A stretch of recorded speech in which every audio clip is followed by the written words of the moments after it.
Dean Guardiola, thank you for your leadership, but I'm not so sure that you know how to truncate as well as perhaps you should.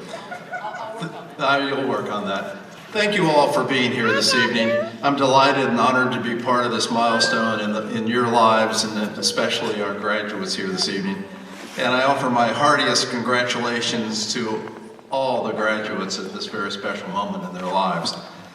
I also want to extend a special thanks to all of you who braved the weather, but most importantly, who supported them over the last several years in getting them here to this stage this evening.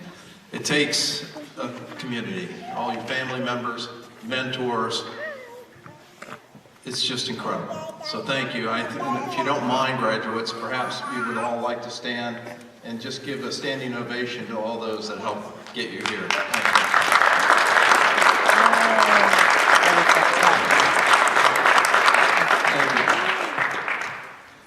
I've been asked to talk for a moment about a really exciting topic, and it's the issue of what value does an MBA play in today's world.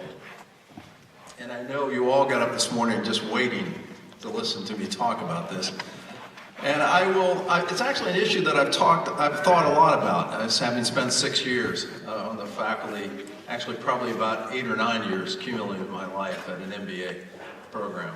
And I think the best way to start it, and I will try to keep this as punchy as possible, is to try to put a little perspective of where graduate programs in general, and particularly professional programs, fit in a university's life. And I think it's probably best said by a former president of ours, Sandy Boyd, who described the character of our university pretty well when he said, quote, "At our core are the arts, humanities, and sciences, surrounded by well-integrated professional programs. The value of the basic disciplines lies in their continuing exploration of content and context. The professions depend on this exploration for their vigor, and the basic disciplines more fully serve society through their application by the professions. They're linked, and in fact, they're interlinked." And his point was that the basic discovery of liberal arts and sciences forms a foundation from which many professions build from. But yet many, through the application of those professions, they add back to the liberal arts, and there's a symbiotic relationship. And I think it's in that context that you need to start then thinking about the role of an MBA program. Because in many ways, at least for me in my life, it's been invaluable. But it's actually the knowledge and the application of the knowledge and the learning through the application, because everything in my life hasn't gone perfectly, and relearning and re-theorizing how things work, how organizations work, how humans work. And that's the essence, I think, in many ways, of an MBA program. And as graduates, it's now time for our friends on the stage, in a few moments as they graduate, to think about bringing their education back into their workplaces, in their communities. And I'm sure they've already started to do that in many of their exercises and many of the hours they've spent studying. And through your education, you will be bringing new perspectives to your organization. And I encourage you not to be shy about sharing that new perspective to make positive change. And this has been the purpose, I hope, of your professional education. In short, in today's world of divisive, tweet-oriented comments, where often complicated subjects are devolved into 128 or 140 character sound bites. Perhaps we need professions like the MBA more than ever. The complex understanding of a professionally educated mind cannot mean that we devolve complex things into simple sound bites. Hopefully, your MBA has taught you to take the view from the balcony. A good friend of mine has written what I consider to be one of the better books on leadership ever written. It's a book written by Ronald Heifetz titled Leadership Without Easy Answers.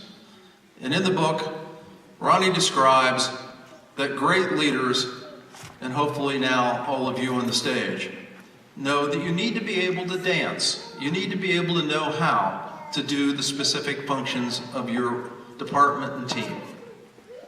But at the same time, great leaders have the ability to get up on the balcony and to look down at the dance and to analyze it and think about it, and even to analyze their own role. And this role of knowing how to dance, but also how to watch the dance, I think is a very, very important metaphor for leadership in any situation. Vision and values are critical to working in institutions' best interests, and your education here at Iowa has taught you to keep those front and center in your professional work. Your graduate education has also taught you that in executing your decisions and tasks, teamwork has never been more important. As the digital world expands, collaboration and global interaction are more critical. And we need to understand more and more how interlinked we are as businesses, organizations, societies, and people. That understanding translates into our everyday on-site workplaces as well. We need to focus daily on assisting our peers, building coalitions, and using social power, all in quest of making sure that the overarching goal is helping the team and the overall organization win. And this is what powers, I believe, high-performance teams. As an Iowa MBA, we hope you'll be even more ready and willing to take assignments that will take you into new learning. Lifelong learning is a value we as a university hope to instill in every student, whether he or she is an undergraduate in English, a major PhD student in education, or a professional MBA student. Simply put, we believe we're preparing students for life, not for a specific job or career. In developing your leadership skills, we also hope that you have learned not just to wait for that assignment to come along, but to seize opportunities to drive change and create those opportunities yourself.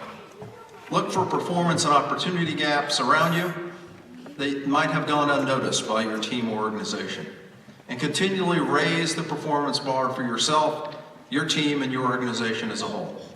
Your Iowa education has given you these skills and hopefully widen your perspectives to do just that. But perhaps most importantly, I hope your Iowa education, indeed your MBA, has sparked in you a new passion for your work, and in the process has also helped cultivate even greater self-awareness and self-knowledge. Strong leaders inspire trust, which comes from integrity, which is the alignment of purpose, passion, and self-understanding. So in summary, I think the value of an MBA can be said quite simply. I think it's building leaders who will make a difference, who will make a difference in their organizations, in their communities, in their country, and in the world. And my wish for all of you is to go forth and make a difference in everything you touch. I've learned over the years that I'm not smart enough to actually give much advice. So I will say the next few comments are suggestions, and if useful, pick them up and use them. My first suggestion is to continue to push yourself. Push yourself into unknown, uncertain situations. Seize them, learn from them, experience them, whether they be geographical, leadership roles, or even just tough situations.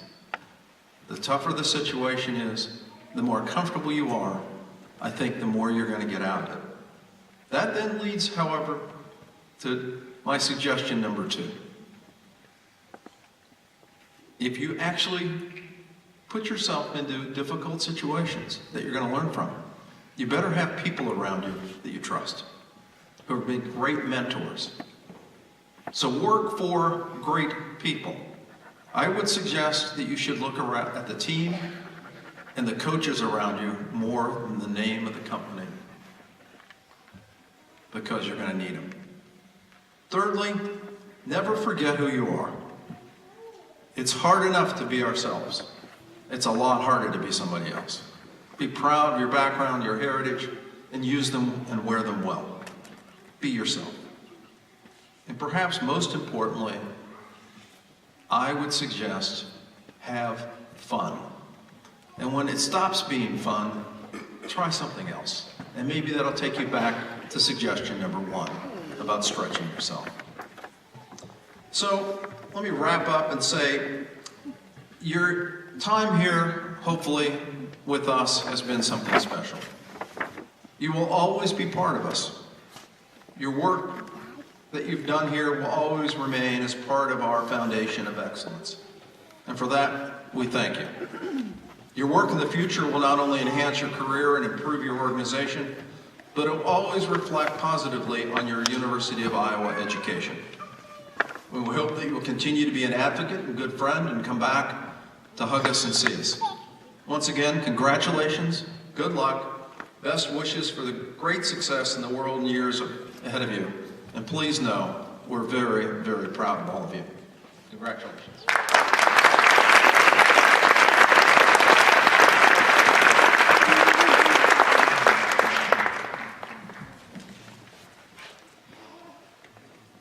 It is now my pleasure to introduce the keynote speaker for the evening, Jeffrey Loringer.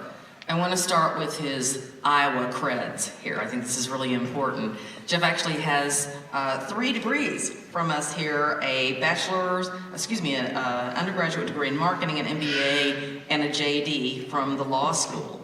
And in keeping with that, he married a good Iowa woman who has a degree in finance as well as a JD from here.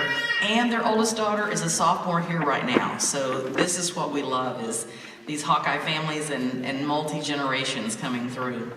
We always love it when our alums can come back and speak to our graduates, because we think the message is so compelling because they started right here where our students are. More importantly, Jeff is currently the president of the Contract Furniture Group and the executive vice president for H&I Corporation, which you may know is a leading company in terms of products and services for the office environment, primarily consisting of furniture for all office applications. They have manufacturing facilities throughout North America and in China and India. Mr. Loringer is responsible for the all-steel gun lock, HBF, Maxon, and Paoli businesses. Each business has separate management teams that concentrate on a distinct segment of the furniture office space environment, and Jeff has additional responsibilities at H&I related to key strategic initiatives. He's been with H&I for 19 years now, including positions in sales, marketing, legal, and human resources. Prior to joining H&I, he spent several years practicing law in Minneapolis. It is with great pleasure that I introduce Jeff Loringer.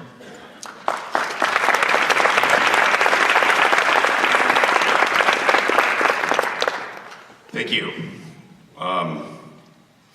Thank you for that truncated introduction. And thanks for having me. It's amazing to listen to the remarks so far of the president, Sarah, and everybody here, and it's a very special time. Let me start by adding my congratulations to the graduates. It's truly an accomplishment, and everyone should be so proud.